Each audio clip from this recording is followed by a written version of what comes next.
McDonald, when you have as big of a matchup as we do in Super Bowl 57, you got to go behind enemy lines. You got to know what you're facing come 6:30 on Sunday. So we're going to get some Kansas City Chief insight from a guy who covers them day in and day out, does a great job for arrowheadaddict.com. And he was very good when he came on my CBS Sports Radio national show. Farzin Vousoughian from arrowheadaddict.com jumps in with us. Farzin, we're getting the feeling here in Philadelphia about what it's like to be back in the Super Bowl. They were there 5 years ago, took a little bit of a respite, now back again. Old hat for the Chiefs fans and the people in Kansas City, their third in 5 years. Any ho-hum aspect to this Super Bowl for them? Boy, it feels like a long time. Oh, because they missed the year. It's been a long time. Listen to you. Yeah. Maybe it's because of the pandemic. I don't know. Time works interesting during the pandemic, but the last time the Chiefs were in the Super Bowl, I'm sure you guys all saw, it was just a really poor showing for Kansas City. True. So many things happened in that game. Patrick Mahomes, the offensive line, dealt with a lot of backups. I think only one player was not a backup in that game. 2 drop passes in the end zone. And I think a lot of people remember Andy Reid's son was involved in that car accident, and people feel like that really took up a lot of his headspace. So there was just so much going on in that game. And I think a lot of people just want to see the Chiefs come out, not just competitive in this one, but come away with the win because of the way things went last time, especially with all this legacy talk going on with Patrick Mahomes. And now you see the Eagles. You mentioned, I know this is Jalen Hurts' first Super Bowl, but still this is a team that was in the Super Bowl not too long ago. So both teams trying to win their second Super Bowl in recent memory, so it's definitely a big deal. And, I know so much is being made about the Andy Reid Bowl and the Kelsey brothers, and that's great and all that. But, a lot of these guys, both teams have a lot of young guys that didn't play the last time these two teams won a Super Bowl. So a lot of players looking for their first ring as well. Yeah, a lot of players who didn't play last year when they faced off. Much different. I think it was week 4 in 2021. Where Kansas City sort of beat the Eagles in a shootout. Eagles weren't ready at that point, but one thing, Farzin, you talked about Patrick Mahomes and legacy. The guy's 27 years old. He's been a starter. I was just telling Jody for 5 seasons. The Chiefs have made the championship game at least. That's been the floor for this team. Yeah. It's a pretty amazing run. And that's where I want to start it. How do you throw for 5,250 yards and you lose Tyreek Hill? I mean, I look at the receivers on the Chiefs and I say, well, kind of pedestrian. And then you look at Patrick Mahomes and say, wow. Yeah, it's really surreal. I'll tell you what, the people in Kansas City, for years we've just been begging for the team to take a quarterback in the first round, and they keep passing on all these guys. And now it's like, yeah, this is worth the wait. You look at what Patrick Mahomes did, having Tyreek Hill and Travis Kelce. A lot of people tried to discredit him and says, well, anyone can throw that many yards and touchdowns with those two guys. Well, you take away Tyreek Hill. And a lot of people thought Patrick was going to have probably his worst year, missing the AFC Championship game. Some even thought missing the playoffs. But I think pass protection was a really big key, something the Chiefs did not have in that Super Bowl we alluded to, Super Bowl 55. You've got an all-pro center. You've got a really good right guard in Trey Smith, both drafted last year. Joe Thuney, who came over from the Patriots last year, another elite offensive guard. And then you have Orlando Brown, who, was a Pro Bowler this year, but maybe one of the Pro Bowl invites that weren't as deserved, but at times he does have his ups and downs. I think as long as the pass protection is there, Patrick Mahomes can do anything out there. Yeah, of course you'd love to have Tyreek Hill. I think everyone would love to have Tyreek Hill back in a moment's notice, but this is a guy that knows how to distribute the football and get so many people involved. The only returning wide receiver this year was McCole Hardman, who has dealt with some injuries in the second half of the season. And the fact that he's doing this with essentially a whole new crew of wide receivers and Travis Kelce really being the only pertinent returning pass catcher that's still an active part of the piece right now is pretty impressive. But Patrick just does a great job of distributing the football all across the field, not just to Travis Kelce, but even to the backup tight ends on this team. All 3 of them have been really important keys when they've been available. And, sometimes you get the wide receivers involved as well. There have been some good depth guys this year from Sky Moore and Justin Watson, and that's really been a big factor for Mahomes as to why he's probably going to win MVP tomorrow. Farzin, let me ask you about the Chiefs' offensive line. Andrew Wiley at right tackle is probably, I don't want to call him a weak link, but compared to the Kansas City offensive line, which is damn good, the Eagles had, rated by Pro Football Focus, number one offensive line. Chiefs, three or four. They do have one of the best lines in the National Football League and have done a pretty damn good job of protecting Mahomes all year long. But if that's their weak link, and you've got Hassan Reddick is having a career year, an all-time Eagle year in sacks, going mano a mano, will Andy Reid look to give help? We remember Andy first time here in Philadelphia. You tell me if he's changed. He's a guy who kind of believes in his offensive line and leaves them out there. And he's not going to be using a tight end on every single play to help out, or a back staying in to chip a rushing lineman. Are they going to try and help Wiley? And if they do, how do you think Andy Reid will go about doing it to try and neutralize Hassan Reddick? That's a really good question. That's something I've been talking about for the majority of the playoffs, because the Chiefs don't have a really strong presence at offensive tackle, both sides, both left and right. You've got some options of putting a tight end there. Blake Bell's a big guy. He comes in and does the quarterback sneaks because I don't know if you guys remember this, but Patrick Mahomes the Belldozer. Yeah, the Belldozer, yes, at Oklahoma. I remember in 2019, the Chiefs did do a quarterback sneak with Mahomes, and he injured his knee. The Chiefs have never run a quarterback sneak with him ever. They're paying the guy more than $500 million, and they've never run a quarterback sneak with him since then. So Blake Bell kind of does some of that kind of thing. Yeah, I mean, you could use him as a blocker. The Chiefs do have a lot of confidence in their two running backs, Jerick McKinnon and the rookie Isaiah Pacheco. I mean, they do a great job when it comes to pass protection as blockers there. So I think Andy Reid has a lot of confidence in those guys. I would be surprised if we see a set where you have a tight end lined up beside the offensive tackles for their sole purpose to block, because we haven't really seen much of that from Andy Reid, even though I've been calling for it all year long, but they're not doing it. So I'd be very surprised if we do that this time. But if there was ever a time to do it, it's against a team that has the most sacks in the NFL. So that'll be interesting to see how Andy Reid tries to approach this week. Yeah, in a lot of ways, I think that's going to be the key matchup in this game, Farzin, is how the Chiefs' offensive line deals with the Eagles' defensive line. I think, if the Chiefs are able to block, they're going to score some points, and all of a sudden you can win sort of a shootout type of game. So I think it's important, but you mentioned a name there I want to get to, Isaiah Pacheco, and the fact that he's a South Jersey kid. Jody and I are from South Jersey. So he's an interesting local story.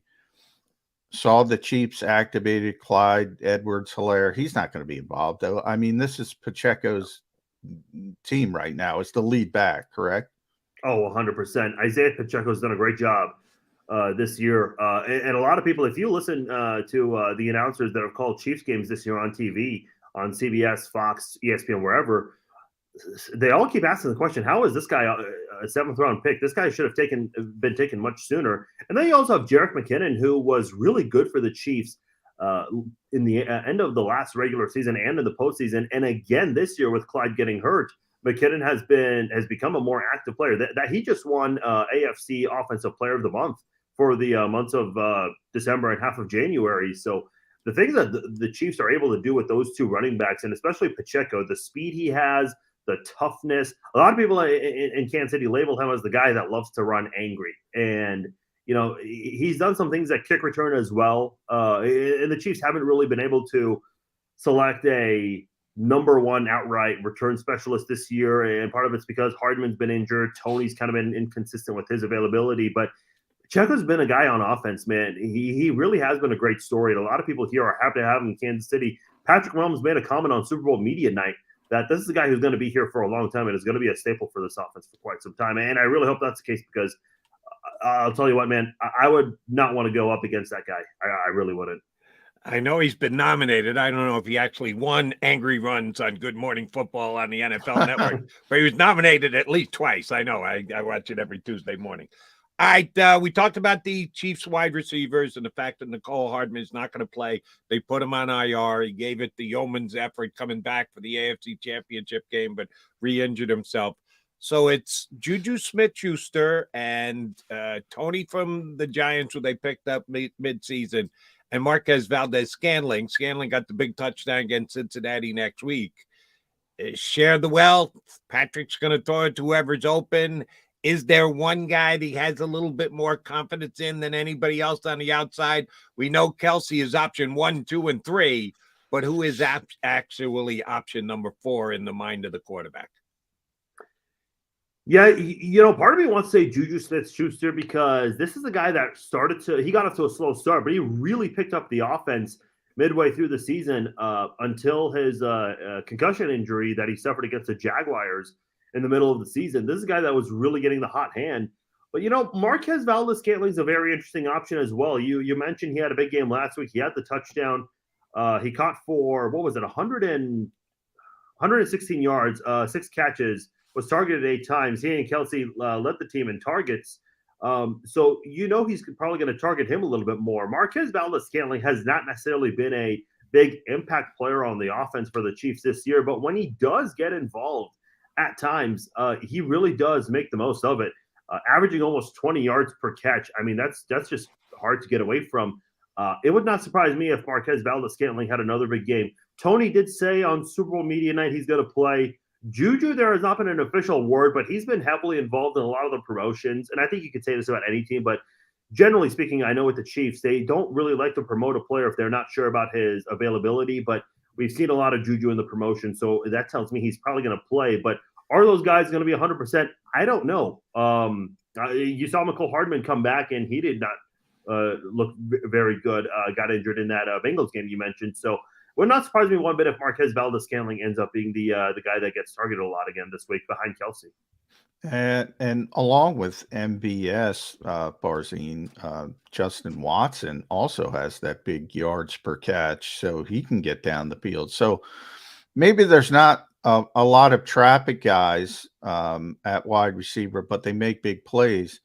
Now, I want to get to the traffic guy, and that's Travis Kelce, who we're very familiar with here in Philadelphia because of Jason Kelce and their popular podcast and the Kelce Bowl. So this is a question near and dear to my partner's heart.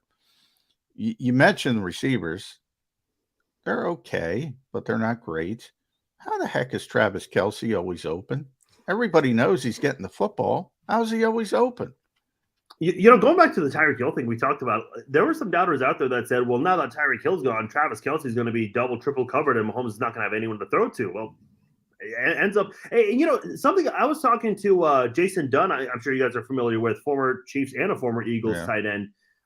He was he didn't play in 99 because of the knee injury, but he was with Andy Reid that year. We talked about this last night about how, even when Tyreek Hill was here, they both got a lot of yards. I think at one point, Tyreek and Kelce were numbers 2 and 3 in receiving yards at one point last year or the year before. I can't remember exactly, but it's like, I think what's so unique about Travis Kelce is he's putting wide receiver numbers up. And I know there's this criticism out there. Oh, he's not a real tight end. He doesn't block.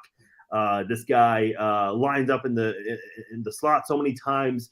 But he does line up as a tight end as well. No, he doesn't block as much as a traditional tight end would. But this is a guy that just finds a way to do these moves that you don't see from any other tight end. I remember last year, it was near the end of the regular season or the postseason. He catches a pass, and as soon as he turns around, he doesn't even move. He just lets the defender slip right by, completely misses the tackle, which obviously is going to frustrate any defensive coach, and just keeps running. I mean, the things that this guy does at the tight end position, and we're talking about a city that's seen Tony Gonzalez before.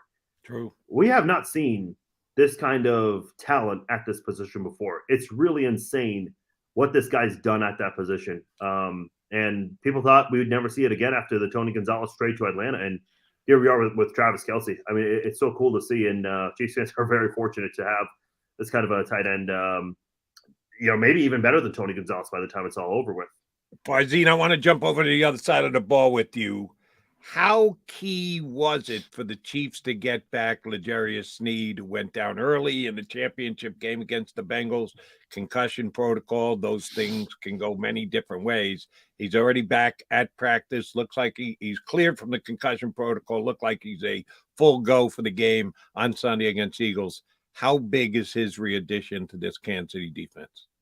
It's huge. He is the most seasoned veteran on this in the quarterback position because behind him, a bunch of rookies. You have Trent McDuffie, statistically not a guy that shines. You have Josh Williams, who came through big last week, along with another rookie, safety Brian Cook, who had the tipped pass right there, and Williams came away with the interception. So, and then you also have Jalen Watson, who's done a couple of good things as a rookie as well. And to have L'Jarius Sneed back, just kind of, you never want to throw three rookies into a Super Bowl at that quarterback position. That's a pretty scary thought. Even though you're already young enough at that position, you definitely want a guy that's had a little bit of experience. And I think L'Jarius Sneed, that's what he brings. That experience is always going to be key. We've heard so much this week and last week about how a lot of these young guys are leaning on some of the leaders on this football team, and the guys that get mentioned the most: Mahomes, Kelsey, Chris Jones, Frank Clark. But I think L'Jarius Sneed deserves some of that attention as well, because the Chiefs, I think, only had 12 players the last time they won a Super Bowl that are still on the team now. L'Jarius Sneed was drafted in 2020. He does have that Super Bowl playing experience, but doesn't have a ring there. But again, has the most experience out of any cornerback on this team, so that's certainly important for sure. I want to talk about strength versus strength. You mentioned Chris Jones. I mean, that is the player. I put Patrick Mahomes aside, but that's the player I look and say, wow, that guy's good when I watch the Chiefs play. The Eagles' offensive line is, I've said the best I've seen. I'm old, Farzin, but the best I've seen since the 90s Cowboys. Aaron Rodgers was on the Pat McAfee show before his darkness retreat and said that's the best offensive line he's seen in 20 years. The Eagles went through the Giants. Dexter Lawrence is a heck of a player. Didn't know he was on the field. Nick Bosa is probably going to be the defensive player of the year. Barely knew he was on the field. Can they stop Chris Jones, or is Chris Jones just too good to say we're going to completely shut him down? Yeah, that's going to be the X factor for Kansas City on defense for sure. You got to have a big game from Chris Jones. And, for the longest time, this guy did not have a playoff sack until last week. And I think part of it, was because Cincinnati was banged up on the offensive line. But the Chiefs had this weird luck with Cincinnati in their offensive line. Finally got to Joe Burrow so many times. But as far as this game, I mean, Philadelphia's got a solid offensive line. You don't get to a championship this far without a good offensive line at the very least. And I think that's something that is going to be very exciting to watch. Chris Jones, who I think was fourth in the NFL in sacks this year, getting 15 and a half. Someone who really does have the ability to be a difference maker. I think if you watch the AFC Championship game in the final 2 minutes there, the Bengals were driving. They were driving. And on that third and 8, Chris Jones got probably the biggest sack of his life to force a punt, and then Kansas City did their thing on offense, got the penalty and all that. Man, I'd like to think Chris Jones is going to be a problem. I mean, a lot of offensive linemen have tried to double team him and still struggle at times. But if you double team Chris Jones, he's not the only guy. You got Frank Clark, who inconsistent, but for whatever reason, this guy really does flip the switch in the playoffs. You have George Karlaftis, the rookie who the Chiefs got in the first round. I think that's the guy who they traded up, trading with New England to get him. I think 8 or 9 spots up, who has really come strong in the second half of the season. Kansas City's got a really good defensive line right there. Chris Jones, he's the number one guy you got to keep an eye on, but Frank Clark and Karlaftis are 1B and 1C essentially. I mean, you got 3 really good defensive linemen there, and those are guys that are going to need to contain Jalen Watson if they want to not just a shot at winning, but try to provide some distance on the scoreboard. All right. We know Andy Reid here in Philadelphia pretty well. He was here for a decade and a half. It's a different Andy Reid, very similar, but a somewhat different Andy Reid in Kansas City now. Super Bowl 57. Andy Reid got a card up his sleeve Is there something you think he's been holding on to all year for the biggest of big games? And yeah, so a lot of teams can't say, "Oh, we'll save it for the last game," and know that it could be the Super Bowl. Chiefs can, since they've been to 2 out of the last 3. You think Andy's got one up his sleeve that the Eagles might not be ready for, some kind of a different look, maybe even trick play for this game against his former squad? Yeah, it'll be interesting. I don't know. Maybe he tries to steal that Philly special because the snow globe, maybe the snow globe. The snow globe, yes. There's been a lot of talk about trying to get Patrick a touchdown catch. It's been talked about for quite some time. With a bad ankle? I don't know, man. Listen, Andy Reid's done a lot of crazy things. You mentioned the snow globe. I remember during a blowout win, which I was surprised he did it during a blowout, we had our all-pro nose tackle, Dontari Poe, throw a touchdown pass to a backup tight end.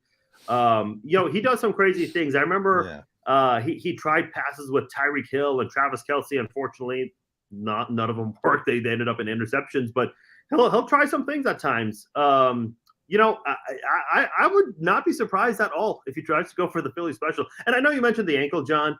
I think Patrick's going to be just fine with the ankle. I know there's a lot being made about it, but I think he had a great game. Was he himself 100%? No, of course not. But he still did a lot of things that some people weren't certain that he would do leading up to that game in the AFC Championship game. But if you're going to ask me, what kind of a trick play he would try to pull up, man, I got a feeling he's going to try to go for that Philly special in Kansas City. Wow. Oh, that would be Patrick out of the backfield. All right. Yeah. Well, since you brought up Andy, want to continue down that road. Obviously, we're very familiar with Andy Reid here. Well, how is he regarded in Kansas City? Because this is one of the best coaches of all time. I mean, he's the winningest coach in Eagles history. Yeah. Made 5 championship games here, but he didn't win the Super Bowl, so he gets some hate here, to be honest, by a small portion of the fan base. I would say most realize what he meant to the organization.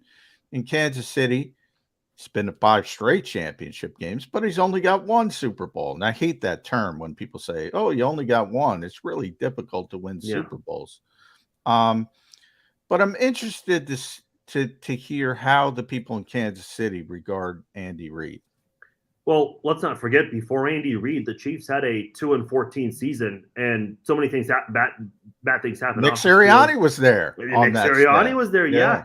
Nick Sirianni was here for 4 seasons as an assistant. And when you go from that 2-14 team, Andy Reid comes in and goes 9-0. And that's amazing, by the way. It is. And I know so many people bring up the schedule and the Chiefs going up against backup quarterbacks that year, but man, the Chiefs got their butts kicked by a lot of those teams last year, the year before, I should say. Yeah. So, Andy Reid really set the tone with that turnaround. And the Chiefs have not been below 500 since then. They missed the playoffs once. They were a 9-7 team his second year here. And I'll never forget the 1-5 start in 2015. Not only did they start 1-5, but they finished the season winning their first playoff game in 22 years. Andy Reid's brought a lot of success here that we've never seen before, because when he came from Philadelphia to Kansas City, the first thing people talked about is his postseason success. No, you mentioned this. He never won a Super Bowl there, but the amount of success he had in the playoffs is something we had not seen in Kansas City in 2 decades. No playoff wins for a long time. The things that he's been able to do with Alex Smith. And I'll even say Jamal Charles. Jamal Charles was already an all-pro running back before Andy Reid. Andy Reid made him even better. The things that Andy Reid is able to do with players and to help them maximize their potential is just incredible. Things that we have never seen before in Kansas City in terms of guys having them play even above their potential, I would say. You mentioned the amount of championship appearances. He's been to 9, now 10 conference championships. When you've been to that many, you would think there would be multiple Super Bowl wins. And listen, let me say this, because even with a recent Super Bowl win, there's been a lot of criticism about Andy Reid, his play calling, and some of the things he's done. Even though, 10 championship appearances, only 2 wins, it's still multiple championships. Not a lot of coaches can say they've done that. Andy Reid can erase a lot of the criticism he still gets to this day with a second Super Bowl ring. And I really hope he gets that. Listen, you guys know what he went through personally in his last year in Philadelphia. I alluded to that a little bit earlier on the podcast. This is a guy that's dedicated so much of his time to football. And the way that people speak, I think I've only heard one player, and this is a guy who only played for Andy Reid for half a year, and that was Le'Veon Bell a couple of years ago. Other than him, I don't think I've ever heard anyone speak badly about the guy for as long as he's been in the NFL, which makes sense because if you're around that long, you're obviously doing something right. I know there are some retirement rumors out there, but yeah, it would be really special for him to get that second ring for sure. All right, here's a guy who I know we haven't mentioned all week, and it doesn't have a major impact on Sunday's game, but you're there in Kansas City, and I just want to see if you've got a read on it. Eric Bieniemy, the offensive coordinator of the Kansas City Chiefs, has been a NFL coaching potential hire candidate in previous years. Not nearly as much this year. People have wondered, why the hell hasn't this guy been able to get a head coaching job? Look at what Kansas City does offensively every single year. And yet he still hasn't gotten a job and was probably even less of a candidate this year than he was ever before. Is it just because Andy calls the plays? Is it because they think Farzin Vousoughian could be the coordinator of the Kansas City Chiefs if he had Patrick Mahomes as quarterback? Is there something that we don't know about Eric Bieniemy? Why is this guy just stuck in neutral and not able to get a head coaching job in the NFL? Yeah, this is a question that gets asked a lot, especially in local talk radio. Whenever national guys like Adam Schefter or Ian Rappaport come on, I mean, they try to get an answer out of those guys, and no one's been able to really provide an answer. Does he do bad in interviews? Does it have anything to do with race? I personally don't think it has anything to do with race. We've seen black head coaches get hired in the past couple of years, but when Andy Reid's your head coach, and this is his offense at the end of the day, and when you have Mahomes and Kelsey, do people maybe fear that? Because look at the Belichick tree. Belichick, we all know, is the most successul coach ever, but his assistants, wherever they go, I mean, who's the most successful Belichick assistant? Yeah. I might be willing to say Bill O'Brien, and that's not even a great answer there. No. I mean, Bill O'Brien had a little bit of success in Houston, but again, he got canned at the end of the day. He's back in New England now. I think, people have wondered because there have been some teams reaching out for offensive coordinator interest in Bieniemy, but he's turned those down, according to him, this week. I will say this, because you mentioned he's not getting interest this week, and I think part of it is because there are not a lot of head coaching openings, but Indianapolis has not made a decision yet. I mean, they could easily go with Jeff Saturday right now if they wanted to. Yeah. So my only question is, what are they waiting for? I mean, there are only two teams left playing, and out of these two teams, the only coordinator that might really have a shot might be Eric Bieniemy. Shane Steichen of the Eagles is interviewed twice for the Indy job. Oh, has he? Okay. Yeah. All right. I didn't realize that. My bad. Yeah. No. But you know what, Farzin? Also, Arizona, I think Mike Kapka might get that job. I really do.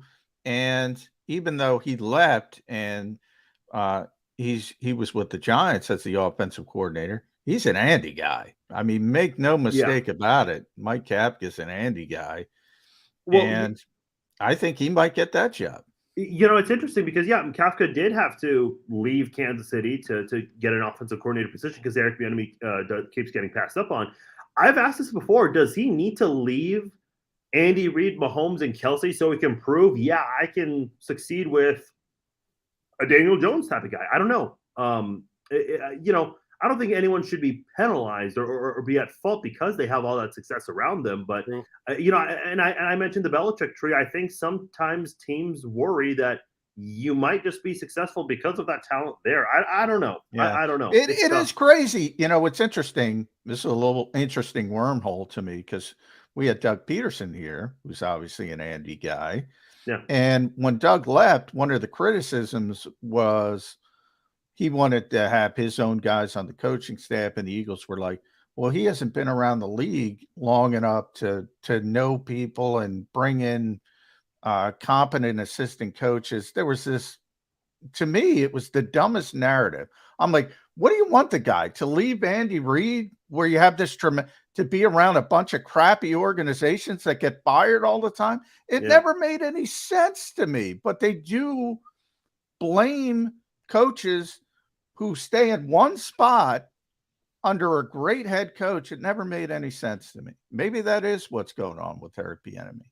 Yeah, maybe. I don't know. I look at Charlie Weiss. I'm a huge fan of the guy as an offensive assistant, but, just didn't work out at Notre Dame. And I remember, and I went to the University of Kansas when he became the head coach there. I got to cover the football team there. I thought he was going to thrive because the Big 12 is not a good defensive league, but unfortunately, Charlie Weiss just did not pan out there, even though, and they tried to use the whole New England success. I mean, they promoted that really hard for KU football that year. But it's hard, man. I hope he gets a head coaching job. Bieniemy, that is. I think he deserves a shot at the very least, but who knows? Could happen a fifth year in a row now. All right, Farzin, last one from me, and you can go either way with this. You can be honest, or you can go, hey, I'm a Kansas City Chief guy. What way do you think I'm going to go? The key reason that the Kansas City Chiefs will win the game is what?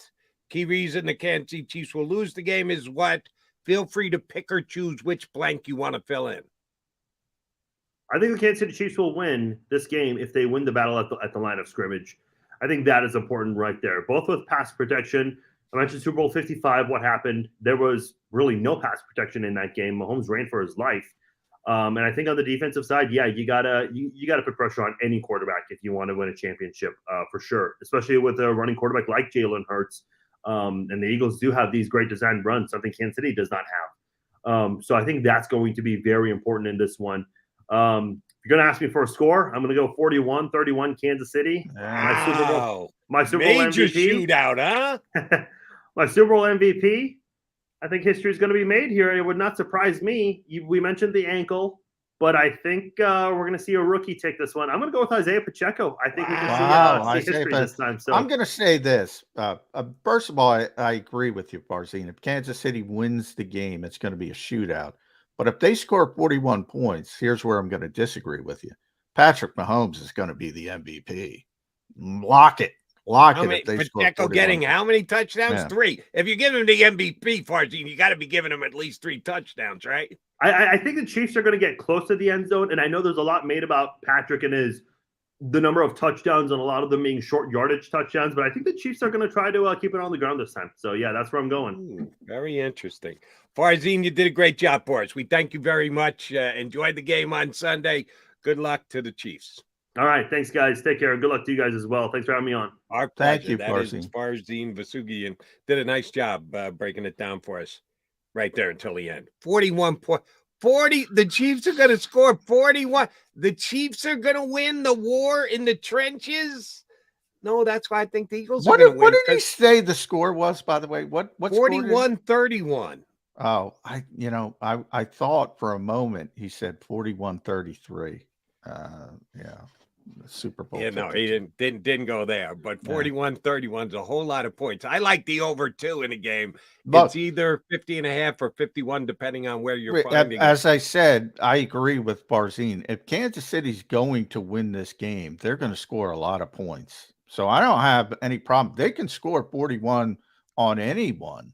However, what he also said should give Eagles fans a lot of confidence. He thinks the Chiefs have to win the line of scrimmage to win the game. They're not going to win the line of scrimmage. No. So you can feel very, very comfortable. The Eagles have the great offensive line, the great defensive line. That's what the Eagles are. They're going to win the line of scrimmage. It was a nice, positive, optimistic Kansas City narrative that he put out there. And if you want to go there, you got to have a way to tell your tale. We just don't think that that's exactly the way it looks on paper right now. But they got to play the game on Sunday. We'll continue to talk about it. He's John McMullen. I'm Jody McDonald. We'll come back, talk more about Eagles Chiefs, Super Bowl 57 right here on Birds 365.